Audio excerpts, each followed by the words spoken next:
Capitalism Coach. This episode is sponsored by Capitalism Coach, the only wellness program that believes the real cure for your depression is waking up at 4:17 a.m. to journal about grit.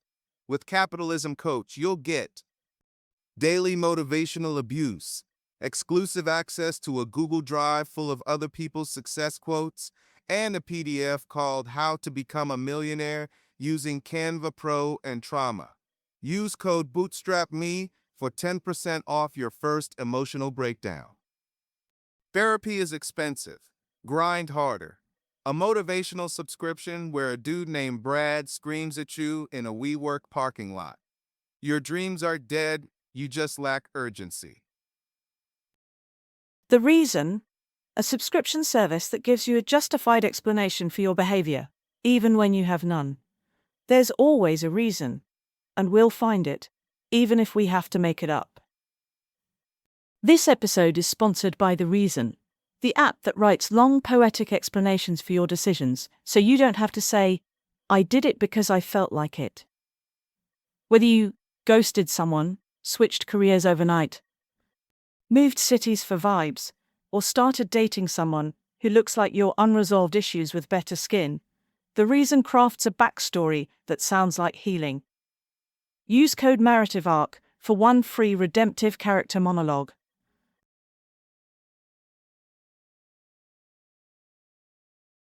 Try Something New, The Mamdani Sweep, and The Great Republican Unraveling. Listen, I don't care if you're allergic to the word socialism. I don't care if the sight of a red rose makes you clutch your pearls and clutch your wallet. I don't care if your granddad once told you that public health care is how the communists steal your kidneys. Something snapped last night in American politics, and it wasn't just the polls, it was public mood, the spirit of the electorate, that subtle, ancient force that says, actually, we've had enough. People went to the ballot box and said, try something new. And they meant it, because last night the Democrats didn't just win, they swept. They walked in like they owned the place. They redecorated, they moved furniture, they folded laundry that Republicans left on the floor, they claimed seasons. Let's begin in New York City, because baby, history just happened under the streetlights. Zohran Mamdani is now the mayor of New York City. A Ugandan Indian New Yorker, taxi driver son, housing activist, poet politician with socialist leanings, just took the biggest municipal job in America.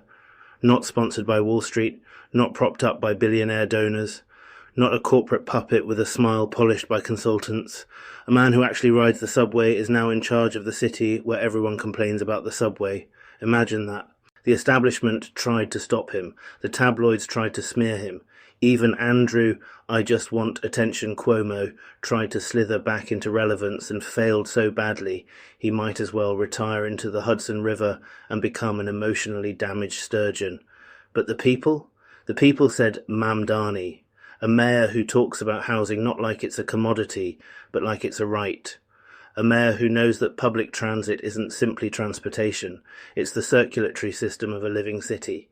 A mayor who understands that a city should be lived in, not traded like a stock portfolio by soulless hedge funds.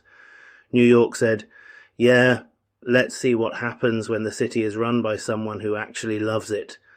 Now let's fly south, to Virginia, where the earth shook in a different register. Abigail Spanberger is now governor of Virginia. A former CIA officer, a Democrat with spine. She didn't squeak in by accident. She won with clarity. She walked in like someone who got tired of Republicans, turning government into a petty circus sideshow. But that's not even the highlight. Because Virginia didn't just elect a Democratic governor, it elected an entirely new Democratic leadership slate. Ghazala Hashmi, now the lieutenant governor, the first Muslim woman to win statewide executive office in Virginia. An educator, a policy adult, a person who can string a sentence together without screaming culture war buzzwords. Jay Jones, now the Attorney General, young, competent, razor sharp. The kind of man who doesn't need to spray fake outrage for camera time. Republicans are terrified because this man can actually read legislation. And while that was happening at the top of the ticket, the Democrats were also collecting seats in the legislature like Pokemon cards. The House of Delegates, blue. The State Senate, firmly blue. The whole thing, a trifecta. Virginia effectively placed a closed for Republican business sign on its door. And oh, the meltdown that followed. Republicans didn't just lose, they lost loudly. You ever see a person lose an argument so badly they start yelling about unrelated things? That was the entire party last night. You had Republican strategists going on TV looking like they just saw their childhood home foreclosed. You had pundits on conservative talk shows stuttering like Windows 98 in a thunderstorm. You had GOP influencers saying things like, "The voters are confused. People don't understand what's at stake. The Democrats brainwash the youth." No, sweetheart, the youth just stopped believing you. Meanwhile, in New Jersey, Mikie Sherrill just became governor. A victory so clean and so decisive that the Republican challenger looked like he was running for treasurer of a church bake sale rather than governor. No chaos, no recount, no conspiracy theories required, just vibes, blue vibes, overwhelming vibes.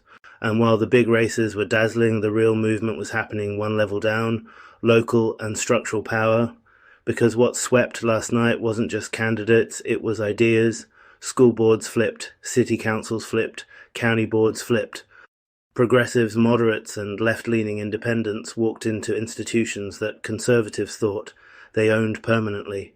And then the quiet earthquake. California passed a redistricting reform that strengthens Democratic representation for years. Not flashy, not loud, but strategically. It's like planting a seed that grows into a forest of legislative victories. This is how power shifts, not just by winning elections, but by changing the rules of the map. So, what does this actually mean? It means Americans are tired. Not tired in the sleepy, depressed, dystopian way, tired in the fed the hell up way. People are tired of politicians who pretend the country is one giant cultural war battlefield. People are tired of being told to fear their neighbours. People are tired of watching billionaires buy every inch of political influence like it's Amazon Prime Day. Housing is impossible. Healthcare is still a joke. Wages haven't breathed since the dinosaurs died. The planet is doing its best impression of a kettle left unattended, and people said, "Look, we might not know the perfect path forward, but we do know what is not working, so let's try something else." Enter Mamdani, enter Spanberger, enter Hashmi, enter J. Jones, enter Sherrill.